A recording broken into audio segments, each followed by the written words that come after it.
சொல்றோமே, சுயநலம் என்பது மனித வாழ்க்கையுடைய அடிப்படை. சிலர் என்ன நினைக்கிறான், எதிரானது இல்ல. சுயநலம் என்பது மனித வாழ்க்கையுடைய அடிப்படை. அது நீங்க பொதுநலம் என்ன செஞ்சாலும் அதுக்கு பின்னால அந்த சுயநலம் தான் அது பொதுநலத்துக்கான காரணம்.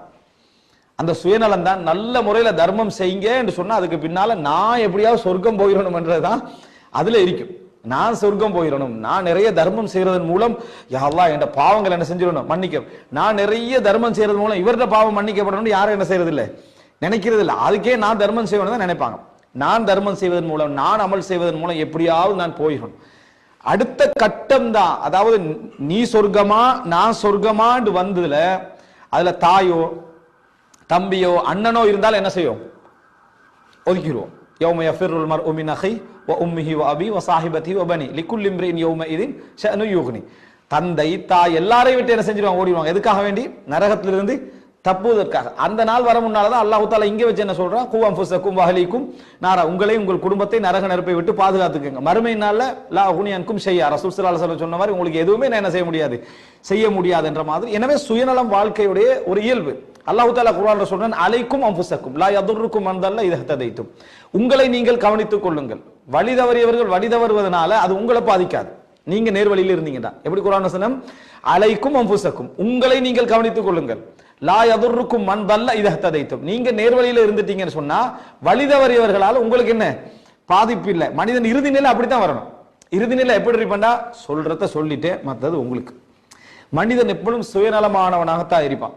முதலாவது நான், இரண்டாவது மனைவி பிள்ளைகள், அடுத்தது என்ன அண்ணன் தம்பி தந்தை தாய், இப்படி ஒரு சுயநலம். அதுக்கு அடுத்த கட்டம் என்ன வருவான், என்ன ஊரு என்ன நாடு, எந்த அளவுக்கு போகுமோ அந்த அளவுக்கு என்ன செய்வான், அது போயிட்டு. இந்த சுயநலத்துல ஒரு பகுதி தான் தன்னை தான் விமர்சிப்பான், தன்னை குடும்பத்தை தான் விமர்சிப்பான். அடுத்தவன் அதே விமர்சனத்தை செஞ்சா தாங்க மாட்டான். நான் கோபக்காரன் அவன் சொல்லுவான், நீ கோபக்காரன் இன்னும் சொல்றது தாங்க மாட்டான். இந்த விஷயம் விளங்காம சிலவர் சொல்லிடுவாங்க, நான் கோபக்காரன் தான் என்று ஒருத்தர் சொல்லுவாரு. அதை நம்பி அடுத்த நாள் இவர் சொல்லுவாரு, நீங்க கோபக்காரன் தானே என்று. நீங்க நினைக்கிற மாதிரிலாம் நான் கோபக்காரன், உடனே ரெண்டு பகுதியா பிரிச்சிருவாங்க. அவர் விளங்காம பேசினதுதான் அது.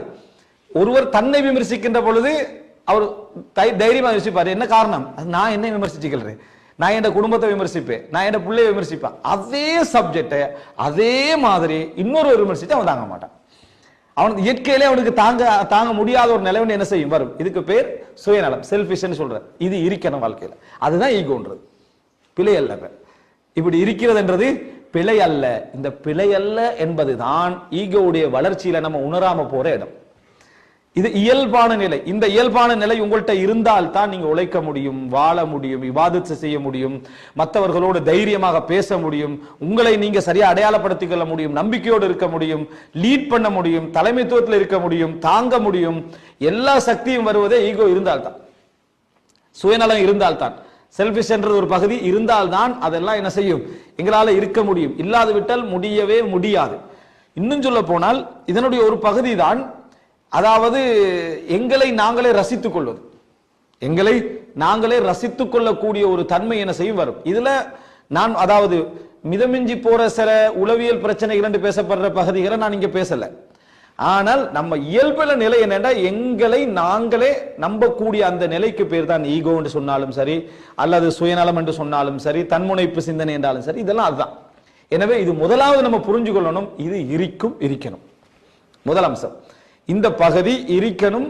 அது அல்லாஹ் தஆலா குர்ஆன்லயும் சொல்றான். நம்ம பொதுவான இந்த வசனங்களை வச்சு நம்ம புரிஞ்சு கொள்றோம். ஒரு மனிதன் தன்ன விஷயத்துல கவனம் எடுக்கணும். ரசூல் ஸல்லல்லாஹு அலைஹி வஸல்லம் ஒரு மனிதர் வந்து பெருமைக்கு வித்தியாசம் கேட்கிறாரு.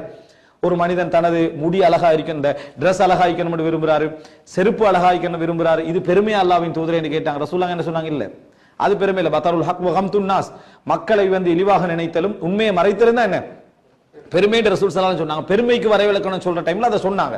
பெருமை என்பது என்னடா, அதாவது மனிதனுடைய அந்த சுயநலத்துடைய உச்சகட்டத்துல போய் முடியறதுதான் பெருமை என்ற ஒரு அம்சம். அதுக்கு அடுத்து அதுல பல கேட்டகரி இருக்குது. அப்ப அதுக்கு வித்தியாசப்படுத்துற டைம்ல ரசூல் ஸல்லல்லாஹு அது இல்லைன்றாங்க. நீங்க வந்து உங்களை அழகாக நினைக்கிறதா, உங்களை அழகுபடுத்திக்கல நினைக்கிறது, உங்களை ரசிக்கிறது, உங்களை வந்து நீங்க என்ன ட்ரெஸ் அழகா வச்சுக்கல நினைக்கிறது, இது என்ன, இது வந்து சுயநலம். இது அர்த்தம் என்ன, சுயநலம் என்பதுதான் இது அர்த்தம். ஆனா அது என்ன ஒரு பிழையாக வராது என்று ரசூலுல்லாஹி ஸல்லல்லாஹு அலைஹி வஸல்லம் அவங்க சொல்றதை நம்ம பார்க்கிறோம். எனவே இது ஃபர்ஸ்டா நம்ம புரிஞ்சு கொள்ள வேண்டிய விஷயம், இது இருக்கும். இது வந்து இருக்கணும். உங்களோட பிள்ளைகள்கிட்ட நீங்க அதைத்தான் காணணும்.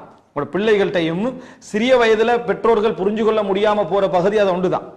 சின்ன பிள்ளை எப்பயும் வந்து அந்த சுயநலத்துடைய அந்த குணங்களை நீங்க நிறைய காணுவீங்க சின்ன பிள்ளைகள்கிட்ட.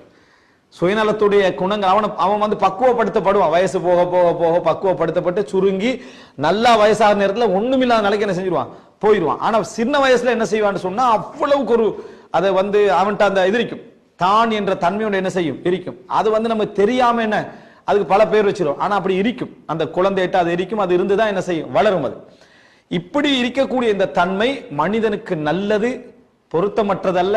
இது அல்லாஹ் தஆலா விரும்புகிறான்.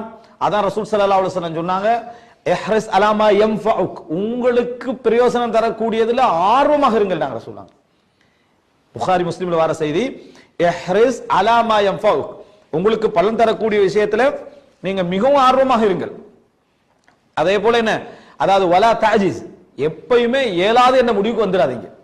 ரசூல் இயலாது செய்ய முடியாம போயிட்டு அப்படின்னு வந்துறாங்க. அதை சிலர் பணிவா நினைக்கிறாங்க. இயலாம போறது என்னது, நம்மளால முடியலப்ப நமக்கு அவ்வளவுதான் அது பணிவெல்லாம் இல்ல, இயலாமை. அது இயலாமை என்ற இடத்துக்கு நீங்க வந்துடாதீங்க. ஆனால் ஒன்று செய்ய முடியாத கட்டத்தை போய் ஒன்று மிகைத்திட்டீங்கன்னு சொன்னா, நான் இப்படி செஞ்சிருந்தா அது இப்படி வந்திருக்குமே என்ற இடத்துக்கு போயிடாதீங்க. அது ஷைத்தானுடைய வாசல்கள் என்ன செய்யும், திறக்கும். கதருல்லாஹி வமா ஷாஅ ஃபஅல, அல்லாஹ் நாடியது நடந்துட்டு, எனக்கு மிகைத்தவன் ரப்புல் ஆலமீன் இருக்கிறான், அது நடந்துட்டுன்னு அங்க என்ன செஞ்சிருங்க, நின்றுங்க. ரசூலுல்லாஹி ஸல்லல்லாஹு அலைஹி வஸல்லம் என்ன செஞ்சாங்க சொல்ல. அப்ப இது என்ன சொல்றாங்க, இஹ்ரிஸ் அலா மா யன்ஃபஉக், உங்களுக்கு பலன் தரக்கூடிய விஷயத்துல நீங்க ஆர்வமாக இருங்கள் என்று ரசூல் ஸல்லல்லாஹு அலைஹி வஸல்லம் சொல்றாங்க. அது இருக்கணும் ஒரு மனிதனுக்கு. அதே போல ரசூல் ஸல்லல்லாஹு அலைஹி வஸல்லம் அவங்க என்ன சொல்றாங்கன்னா, அதாவது நரகவாசிகளை நான் சொல்லவாண்டு கேட்கிற நேரத்தில் ரசூல் ஸல்லல்லாஹு அலைஹி வஸல்லம் சொல்றாங்க, வாழ்க்கையில் இலக்கற்று எது என்னத்துக்கு நம்ம வாழ்றேன்னு தெரியாதவர் நரகவாசிகள் ஒருவர் என்று ரசூலுல்லாஹ் சொல்றாங்க. சஹீஹ் முஸ்லிம்ல வர செய்தி. எதுக்கு நான் இருக்கிறேன் அப்படி என்று சொல்லி எந்த ஐடியா வஹுவ கல்லுன் அலா மௌலாஹ்ன்ற மாதிரி என்ன மற்றவரை சார்ந்து அவ என்ன முடிவு எடுக்கிறோ அதான் நம்ம வாழ்க்கை அப்படி என்ற மாதிரி எந்த பொறுப்பற்றும் இருக்கக்கூடியவர்கள் என்ன நரகவாதிகள் ஒருவன் ரசூல் ஸல்லல்லாஹு அலைஹி வஸல்லம் என்ன செஞ்சாங்க, அடையாளப்படுத்தி சொன்னாங்க. அதே போல அல்லாஹ் குர்ஆன்ல ஃபிரௌனை பத்தி சொல்ற டைம்ல ஃபஸ்தஹஃப கௌமஹு ஃபஅதாஊஹு, தன் சமுதாயத்தை இரண்டாம் தரமாக பார்த்தான், உடனே அவர்கள் வழிபட்டார்கள். அல்லாஹ் தஆலா அந்த வழிபடுதலை தவறு என்று சொல்றான். ஃபஸ்தஹஃப கௌமஹு ஃபஅதாஊஹு, தன் சமுதாயத்தை வந்து இரண்டாம் தரமா பார்த்தா, அது இந்த கொஞ்சம் மட்டம் தட்டினான், உடனே இவர்கள் அவருக்கு வழிபட்டார்கள் என்றான். இது ஒரு முக்கியமான சப்ஜெக்ட். யாராவது நம்மளை மட்டம் தட்டினா நம்ம கோபமும் படுவோம், வழிபடவும் செய்யும். இது முக்கியமான நம்ம புரிஞ்சுக்கொள்ள வேண்டிய விஷயம்.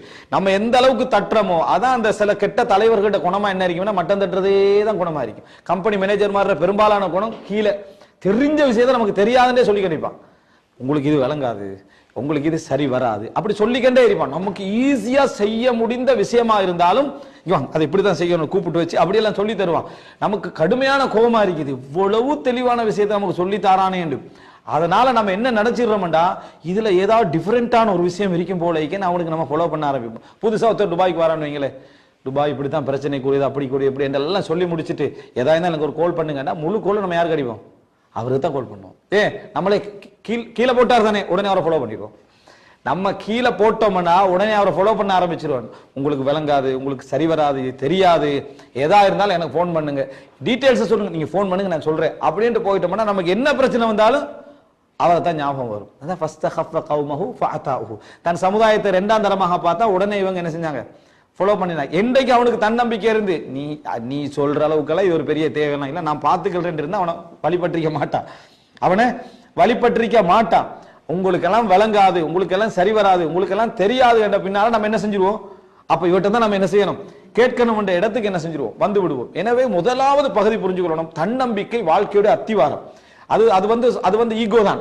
ஆனா அந்த ஈகோ தேவை, அந்த சுயநலம் தேவை. அதான் உங்களுக்கு உழைக்க வைக்கும், நம்பிக்கையா வாழ வைக்கும், உங்களுடைய பிள்ளைகளை பார்க்க வைக்கும். இன்னும் சொல்ல போனா இபாதத்துகள்ல ஈமான்ல எல்லாம் உங்களுக்கு என்ன செய்யும், ஒரு கவனத்தை உருவாக்கும். அது தேவை என்பது அடிப்படையாக நம்ம புரிஞ்சு கொள்ள வேண்டும். இது முதலாவது பகுதி.